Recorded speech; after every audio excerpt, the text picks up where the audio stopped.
Hello, my name is David COOLEY, and I am a student in Liberty University's Psychology 491 capstone course.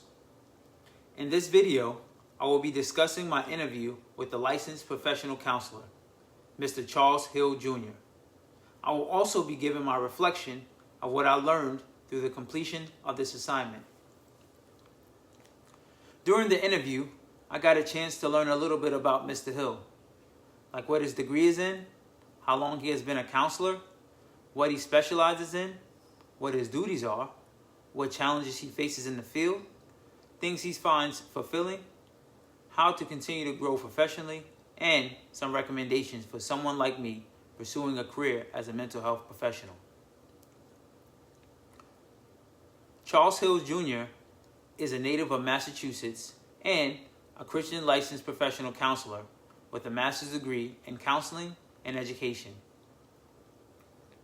He has been working in this field for 6 years and currently works as an independent contractor at 2 practices. He wanted to become a counselor because he realized that he had a calling to help others and desired to go after that calling. Mr. Hill specializes in helping those dealing with mood disorders, eating disorders, and grief. He also works with those who have been convicted of sexual offenses and domestic violence. In these cases, his clients are either court-ordered or voluntary. One of the challenges with working with these clients, specifically court-ordered clients, has been that they are more reluctant to share in group sessions. However, he still finds his job very fulfilling. Some things he described as fulfilling are what he refers to as aha moments. These are the moments when clients give testimonies on how the strategies they discussed in their sessions worked positively and the client can see their growth. It's like when the light bulb goes off in cartoons, he said. Other things that he finds fulfilling are seeing demeanor changes, like when a client who is reluctant to share in group or private sessions becomes comfortable with being vulnerable, and also when clients who struggle with low self-esteem start to exude confidence. He also enjoys seeing his clients who opt to integrate biblical principles in their sessions actually begin to operate in biblical truth and grow in their faith. It allows him to exercise his faith by discipling others. Then it truly becomes more than a job for Mr. Hill. This profession can be very rewarding, but it also brings challenges. But challenges are seasons that make us mighty, Mr. Hill stated. A couple of those challenges that Mr. Hill faces in his field are trying to get clients to participate in group sessions and, unfortunately, his own personal isolation due to having high volumes of clients.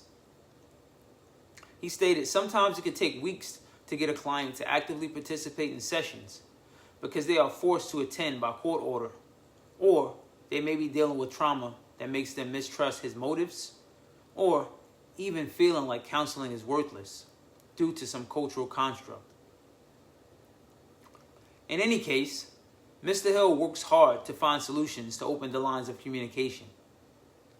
Patience over pushing is key, he stated. Trauma is a real thing, and the goal is not to contribute to that trauma, but to build ways to overcome it. Also, because he may have so many clients that sometimes gives him no time to come up for air, because once one session is done, there's no time to decompress before the next appointment. It can become a cycle of compartmentalizing if boundaries aren't created early on. Though these are challenges, they show an area where God can grow him professionally and personally. He believes that God allows these challenges to show who he is for him and who he can be for others that allow him. One of the areas of growth Mr. Hill talked about is creating boundaries. This is something Mr. Hill had to learn and is still learning. Sometimes because you want to see people set free from mental health issues, you'll work so hard to the point where you have little time for yourself. There must be boundaries. In order to practice these boundaries and self-care, he sets self-care routines. Whether it's working out regularly or enjoying a hobby, he makes it a point to be consistent.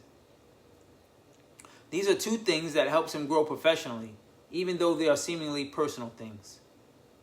He also does tons of research on the areas he works in, to include reading recommended books, attending continuing education courses, or CEUs, participating in corporate tradings put on by the practices he works for, and he uses other psychologists as resources within his practice and outside of his practice. These are some things that are helpful to stay abreast of changes in the field.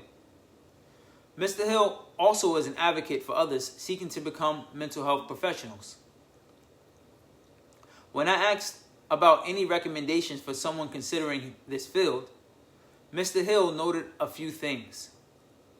Since the field of psychology is ever-changing, it's important to stay curious and explore new findings to incorporate into practice. With the constant change in information, there also are changes in pace. There will be seasons when schedules are extremely busy. During those times, it is important to lean on opportunities for support. Because we are in the health profession, there is a tendency to struggle with separation between work and home life. So it is important to establish boundaries early to create balance. He was adamant on this. When you feel like you need to step back, take some vacation time. It's okay to take a break. That is part of self-care as well. With that, counselors need counseling too. Take the time to get a therapist. The information that you receive from your clients is confidential, so you may be feeling isolated and may be weighed down if you don't have an outlet.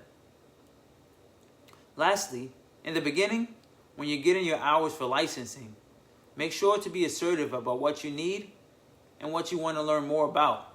Be specific. This interview with Mr. Hill was very insightful. Working on this assignment collectively, I learned that there are many different professions in the counseling field. Each specifically has its purpose and calling for those that desire to impart strategies to strengthen individuals who may be struggling in those areas. Sometimes your own experiences will help you to see where your calling is. Also, though I may be a counselor and it is my job to help others, I must not forget to take care of myself first. Self-care is vital to becoming an effective counselor because one cannot pour from an empty cup. This has to be something that is practiced from the very beginning. It is just as important, if not more important, to seek support for yourself when things start to get overwhelming. There are usually working groups to discuss caseloads or practices to get advice on how to handle certain client situations. This also helps to offload some tough scenarios so you're not dwelling on them when you go home. This profession will be a constant journey of knowledge and discovery of who I am, personally and professionally. The beautiful part is that I am assisting others on the same or similar journey, and I may be learning more about who I am as well.